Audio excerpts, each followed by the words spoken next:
Os orixás são deuses africanos que atuam entre o mundo humano e o divino, comandando a vida e o destino das pessoas. Orixás são divindades caprichosas, assim como nós humanos, eles amam, odeiam, ajudam, curam ou castigam, de acordo com a sua natureza. Dentre todos os orixás, Oxalá é o mais poderoso. Seu nome original é Orixalá, ou Obatalá na África. Oxalá foi o primeiro orixá a ser criado, e a ele foi dada a missão de criar o universo, todos os seres e as coisas que existiriam no mundo. Pai dos homens, criador da humanidade, Oxalá é o pai de todos. Muito sábio e benevolente com os filhos, ele os leva pelo caminho da vitória. Orixá Oxalá é o regente do trono da fé, ou seja, está associado a todos os assuntos que envolvam a esperança e a confiança em Deus. Oxalá é o primeiro filho de Olorum, o orixá mais velho. Devido à sua posição, ele se tornou um pouco prepotente e exigente. Sendo assim, teimoso e perfeccionista, sempre consegue o que deseja através de suas estratégias e capacidades de raciocínio. Da sua união com Emanjá, a rainha do mar, nasceram outros orixás e a linha do horizonte, dividindo o céu e o mar. E se você já gostou da ideia do vídeo, aproveite e se inscreva no canal e curta o vídeo para não perder nenhuma novidade por aqui. Você não imagina como isso ajuda a continuar com esse projeto. Orixá. Oxalá, Orixalá, Orixá-Guinã, Gunokô ou Obatalá é o orixá associado à criação do mundo e da espécie humana. Apresenta-se de várias maneiras, sendo as duas principais qualidades a forma jovem, em que Oxalá é chamado de Oxaguiã, e seus símbolos são uma ida, espada, um pilão de metal branco e um escudo. Na sua forma idosa, Oxalá é chamado de Oxalufã, e seu símbolo é um cajado de metal chamado Apachorô. A cor de Oxaguiã é o branco levemente mesclado com o azul no candomblé, e somente branco no batuque no Rio Grande do Sul. A de Oxalufã é somente branco em ambos. O dia consagrado para Oxalá Moço é a sexta-feira, e o domingo para Oxalá Velho e Oxalá de Orumilaia. Sua saudação é Epaô, Epababá. Oxalá é considerado e cultuado como o maior e mais respeitado de todos os orixás no panteão africano. Simboliza a paz. É o pai maior nas nações das religiões de tradição africana. Oxalá significa luz branca. É calmo, sereno, pacificador, é o criador e, portanto, é respeitado por todos os orixás e de todas as nações. A Oxalá pertencem os olhos que veem tudo. A lenda de Oxalá e o saco da criação. Olodumaré entregou a Oxalá o saco da criação para que ele criasse o mundo. Essa missão, porém, não lhe dava o direito de deixar de cumprir algumas obrigações para outros orixás e Exu, aos quais ele deveria fazer alguns sacrifícios e oferendas. Oxalá se pôs a caminho apoiando em um grande cajado o Apachorô. No momento em que deveria ultrapassar a porta de Orum, encontrou-se com Exu, que, descontente porque Oxalá se negara a fazer suas oferendas, resolveu vingar-se e provocou-lhe uma sede intensa. Oxalá não teve outro recurso senão defurar a casca de um tronco de dezedeiro para saciar sua sede. Era o vinho de palma, também conhecido como Emu ou Oguru, o qual Oxalá bebeu intensamente. Bêbado, não sabia onde estava e caiu adormecido. Apareceu então Alafim Oduduá, que, vendo o grande orixá adormecido, roubou-lhe o saco da criação e em seguida foi à procura de Olodumaré para mostrar o que achara e contar o estado que estava Oxalá. Olodumaré disse então que se ele estava nesse estado, vá você então a Oduduá, vá você criar o mundo. Oduduá foi, então, em busca da criação e encontrou um universo de água, e aí deixou cair do saco o que estava dentro. Era a terra. Formou-se então um montinho que ultrapassou a superfície das águas. Então ele colocou a galinha, cujos pés tinham 5 garras. Ela começou a arranhar e a espalhar a terra sobre a superfície da água. Onde se escava, cobria a água e a terra foi alargando cada vez mais. O que em Yorubá se diz Ilé-Ifé, expressão que deu origem ao nome da cidade de Ilé-Ifé. Oduduá ali se estabeleceu, seguindo pelos outros orixás, e tornou-se assim rei da terra. Quando Oxalá acordou, não encontrou mais o saco da criação. Despeitado procurando Olodumaré, que por sua vez proibiu-o como castigo a Oxalá e toda a sua família de beber vinho de palma e de usar azeite de dendê, mas, como consolo, lhe deu a tarefa de modelar no barro o corpo dos seres humanos nos quais ele, Olodumaré, insuflaria a vida. Lenda: A Viagem de Oxalufã.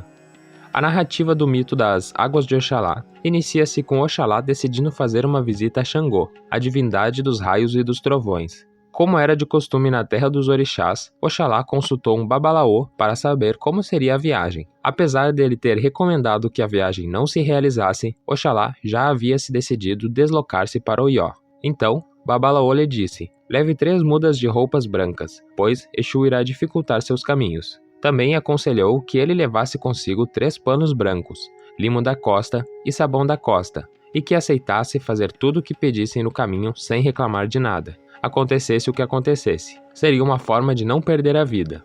Com essas precauções, o orixá pôs-se a caminhar com seu cajado em direção a Oió. Caminhando pela mata, encontrou Exu, que tentava levantar um tonel de dendê nas costas. Exu pediu ajuda a Oxalá e prontamente ele ajudou. Mas Exu propositalmente derramou o dendê sobre Oxalá e saiu. Oxalá banhou-se no rio, trocou de roupa e continuou sua jornada. Mais adiante, encontrou-se novamente com Exu, que, dessa vez, tentava erguer um saco de carvão nas costas e pediu a Oxalá que lhe auxiliasse.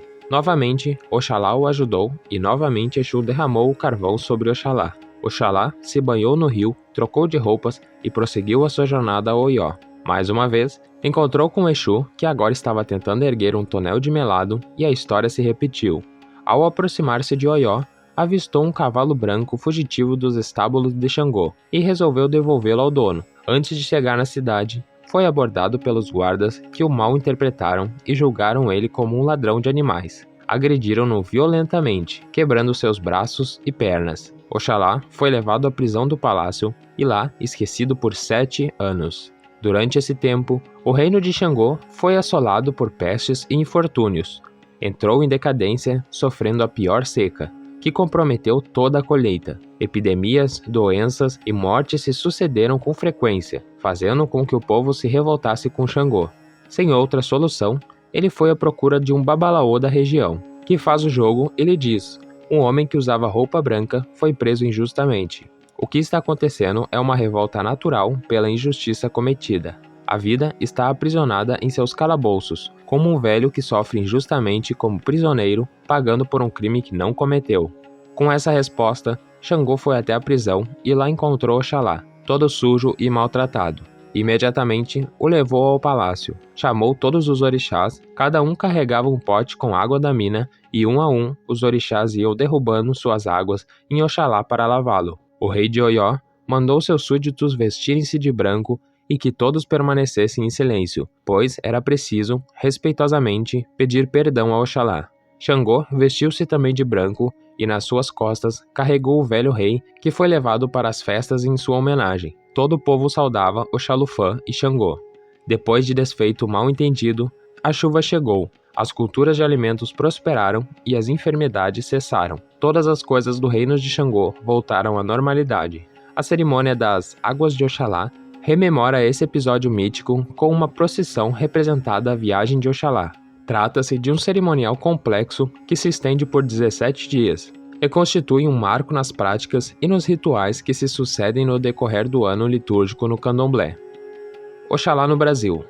Oxalá, Obatalá, Orixalá, Orixanlá, Oxalá é um nome genérico de vários orixás funfun, branco, como são chamados diversos orixás africanos no Brasil relacionados à cor branca e à criação do mundo. Os filhos de Oxalá têm algumas restrições. De acordo com as lendas, Oxalá embriagou-se várias vezes com vinho de palma, fato que tornou a bebida alcoólica uma das restrições. Por causa de uma outra lenda, em que Exu suja suas roupas brancas por 3 vezes com sal, azeite de dendê e carvão, esses elementos também se tornaram restrições ao filho de Oxalá. Nenhuma comida de Oxalá leva sal ou dendê. Um filho de Oxalá jamais deverá usar roupas pretas ou vermelhas, por serem essas cores ao Exu. Também, em função das lendas, o dia de Oxalá é a sexta-feira.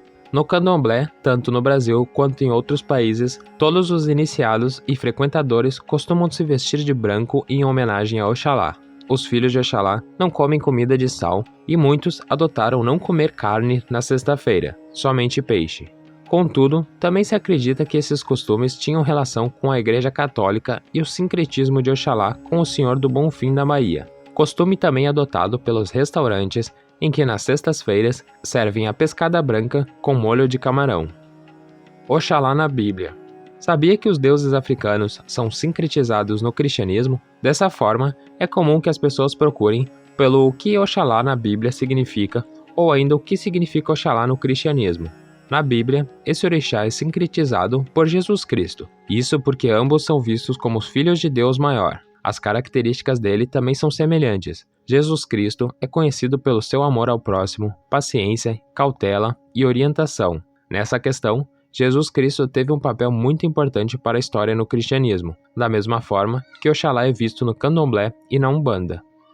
Quem é Oxalá no candomblé? Oxalá é o detentor do poder procriador masculino. É um elemento fundamental nos primórdios. Ao incorporar-se, assume duas formas: Oxaguiã, que é um jovem guerreiro, e Oxalufã, que é um velho apoiado num bastão de prata. Opachorô, pai dos homens, criador da humanidade. Oxalá no candomblé é o pai de todos. Todas as histórias que relatam a criação do mundo passam necessariamente por Oxalá. Ele foi o primeiro orixá concebido por Olorum e carregado de criar não somente o universo, mas todas as coisas que existem no mundo. Oxalá é alheio a toda violência, disputas, brigas. Ele gosta de ordem, de limpeza e de pureza. Muito sábio e benevolente com os filhos, ele os leva pelo caminho da vitória. Ele também é o regente do trono da fé, ou seja, está associado a todos os assuntos que envolvam a esperança e a confiança em Deus.